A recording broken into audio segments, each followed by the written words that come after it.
بەداخەوە ئەگەر بڵێم لە 3 ساڵی ڕابردووە ئازادی ڕادەربڕین و ئازادی ڕۆژنامەگەری و ئازادی وتن و ئازادی ڕەخنە لە هەرێمەکەمانە کەم تا زۆر پاشەکشەیەکی کردووە. ئەمە ئەتوانم بڵێم واقعی حاڵە، یعنی ئەمە ئەکرێت بە ڕەش بڵین ڕەش، بە سپی بڵین سپی. ئەم پاشەکشەیە هەنگاوێکی ترسناکە کە ئێمە وەک ڕۆشنبیر، وەک ڕۆژنامەنووس، وەک ئەو کەسانی کە ڕۆژێک لە ڕۆژان خەومان بۆ دیوە کە ئێمە هەرێمێکی ئازادمان هەبێت، وڵاتێکی ئازادمان هەبێت، هەتا بتوانین تیا بنووسین، تیا بڵاوکەینەوە، تیا ڕەخنە بگرین.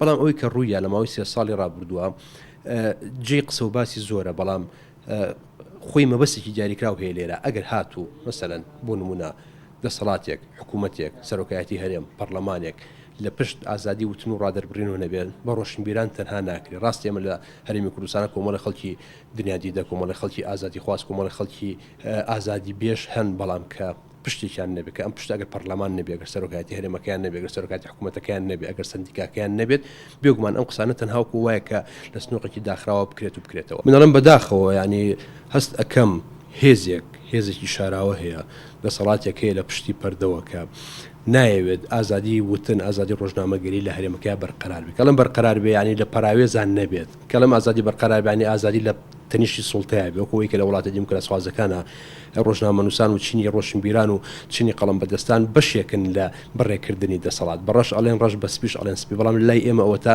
هەتا ئێستا 5 کەیسی داخراوی تیرۆرکردنی ڕۆژنامەنووسانمان هەیە. تاوەکو ئێستاش لە هەفتەی پێشوە ڕۆژنامەنووسێک لە ناو شاری هەولێرە کە پایتەختی هەرێمی کوردستانە نیوە مردوو کرا و خەڵتانی خوێن کرا. هەر هەفتەیەک پێشەوە یەکێک لە ڕۆشنبیرەکانی کە بان کرا و لێ پێچینەوەی لەگەڵ کرا، شاعیرێک هەست و کە بەهەز ناسکەکانی کۆمەڵگە ناوەبرێن بانگ ئەکرێت لێ پێچینەوەی لەگەڵ ئەکرێ، هەڕەشی لێ ئەکرێت. لێرە و لەوێ کۆمەڵێک ئەتوانم بڵێم دەستی شاراوە هەیە. ئەم دەستە شاراوەیە وای کردووە کە لە لای ئێمە ئازادی لە پاشەکشاوێنە مەهامی ئازادی ئەرک وتن ئەرکی سەرشانی هەموو مرۆڤێکی ئازادی خوازت. ئێمە کوردیش کە 80 ساڵ خەباتمان بۆ ئازادی کرد بێت، ئێستا جێی داخەکە بە دەستی خۆمان ئازادیەکەمان لە پاشەکشیا ئەکەین.